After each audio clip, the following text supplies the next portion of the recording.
try, right now, to do nothing for 2 minutes.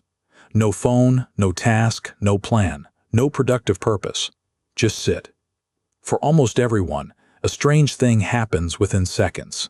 A low, creeping discomfort. A pull to reach for something, to check something, to be useful. We have arrived at a curious place as a species. We have made rest, genuine empty rest, feel like a kind of failure. So why has doing nothing become one of the hardest things a person can do? Notice first that the discomfort is not really about the nothing, it is about the guilt. Somewhere along the way, most of us absorb the quiet equation that our worth is measured by our output, that an unproductive hour is a wasted one, and that to rest without having earned it is a small moral failing. We do not just work, we have turned productivity into an identity and idleness into something close to shame. This is not a natural or universal way to see things. It is a particular inheritance. The philosopher Aristotle, 2,500 years ago, believed almost the opposite of what we believe now. The highest goal of a human life, he argued, was not work at all. It was something he called scholē, usually translated as leisure. But he did not mean lounging or escape. He meant the free, unhurried time in which a person could think, reflect, learn, and become fully human. For Aristotle, we worked in order to be at leisure. Leisure was the point. Work was merely the thing that made it possible.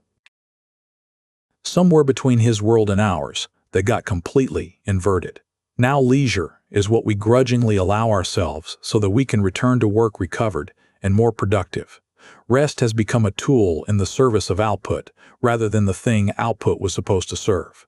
We rest to work. Aristotle worked to rest. We have the whole arrangement upside down, and we feel the strain of it constantly. The French thinker Blaise Pascal saw the deeper root of our restlessness with brutal clarity. All of humanity's problems, he wrote, stem from our inability to sit quietly in a room alone.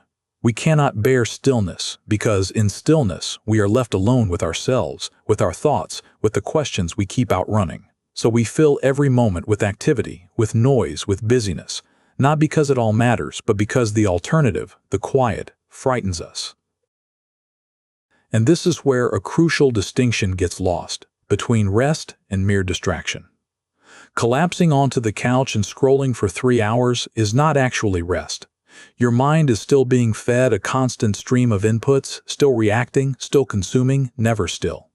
It is distraction wearing the costume of rest. True rest, the kind that genuinely restores you, is quieter and harder. It looks like a walk with no destination, like sitting with your own thoughts, like a stretch of time with no demand on it at all. We avoid that deeper rest because it brings us close to boredom and to the uneasy questions that surface in silence. But that emptiness is not wasted time. It is when the mind integrates, when it processes everything it has absorbed, when it wanders into insight. It is when you stop being a machine executing tasks and become, again, a person who is actually here. The doing nothing is not the absence of a meaningful life. It is part of the soil one grows in. There is real damage in forgetting this. A person who can never rest without guilt is never fully off, never fully present, never fully at peace in their own existence. They take their work to dinner, to bed, on holiday, into every supposed moment of freedom.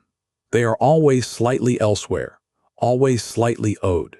And the strangest part is they often cannot even enjoy the success the work is supposedly for, because the moment they arrive, the guilt simply points them at the next thing to do. So reclaiming the ability to do nothing is not laziness. It is a quiet act of resistance against a culture that has convinced you that you are only as valuable as your last output.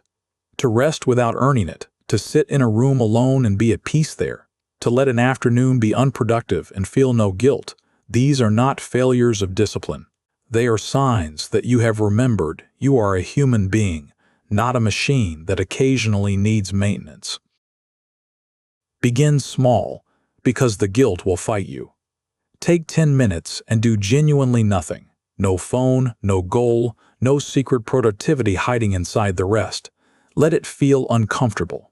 Notice the urge to get up and be useful, and do not obey it. You are practicing something most of us have unlearned, the simple, radical capacity to exist without justifying it.